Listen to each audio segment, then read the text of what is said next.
A lot of us play horror games in the fear of the unknown. Some of the best horror is the horror we aren't aware of. You don't know if something is going to happen, and that is true terror. It makes the thing that is scary so much more scary because we didn't know that the thing that is scary even existed, if you know what I mean. But what about horror we know is happening, but we don't know what it is or where it is, but we do know that it's there? Which one do you think is more terrifying? The horror we know or the horror we don't? I'm going to explore the idea of horror we know exists but don't know what it is and decide which horror is more terrifying through Slide in the Woods, a game where you know there is horror, but we don't have a single clue what it is, and it changes every single time. When you start the game, it seems like a pretty normal, uplifting game. There is a slide in a park in a green field with trees. It seems innocent with no evil lurking anywhere at all. The game seems deeply simple with not much going on. The only thing you would have an idea of even doing is obviously going down the slide. So that is exactly what you do. The first time you go down, you would expect something scary to appear, or something mildly unsettling to appear or show. But no, nothing appears and nothing scary happens. Everything is the same. The second time you go down, that's when stuff actually starts to happen. A fog has settled in the air when you go down the slide, making an unsettling environment and actually directing you to the thought of, okay, stuff is actually happening now, I should start to expect this. The next time you go down the slide, it is pitch black and noises circle the area. And I literally got jump scared by this.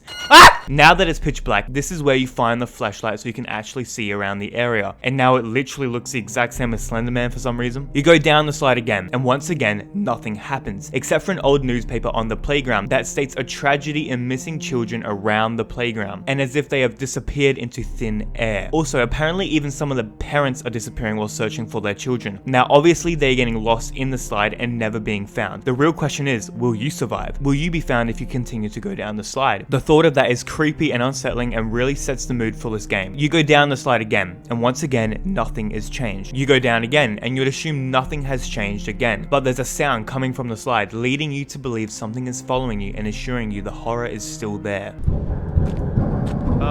You go down the slide again, and nothing at all. Down again, and the sound of something following you rings out again. No.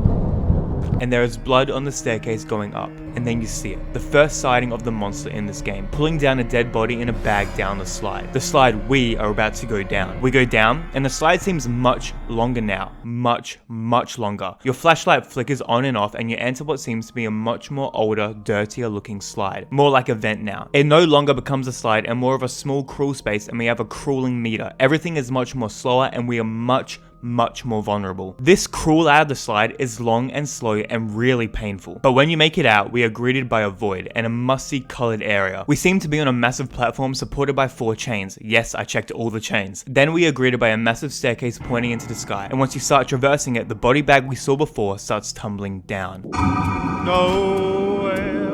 At the very top of the staircase is what seems to be a table of some sort, with a trail of blood leading to the body bag we just saw tumbling down. A massive stone door slides open, and yes, there is nothing around this corner, trust me, I checked, on both sides. Once you enter the room, the sliding door closes behind you, trapping you in. There seems to be a massive heart thing at the middle of the room, and you need to unchain it by going to each of the connections. You will be able to go to the wheel and click feed them, lowering the heart down the drain. Slowly. When the heart is being lowered, the stone door that closed behind you before opens slowly again, allowing whatever evil is lurking outside to come in. And evil did lurk in. The main enemy in this game. I got a singular caption of him. One singular split second he was in my frame. I could only see the face. The face of pure terror. And as soon as I saw him, I turned away and ran. The door that I was supposed to exit through was not opening. Stress was high, and eventually the door did open, revealing the same slow, long and dirty vent from before. Instantly, I knew this was a bad position to be in, as I know I would be moving slow, and the entity would be following me, potentially much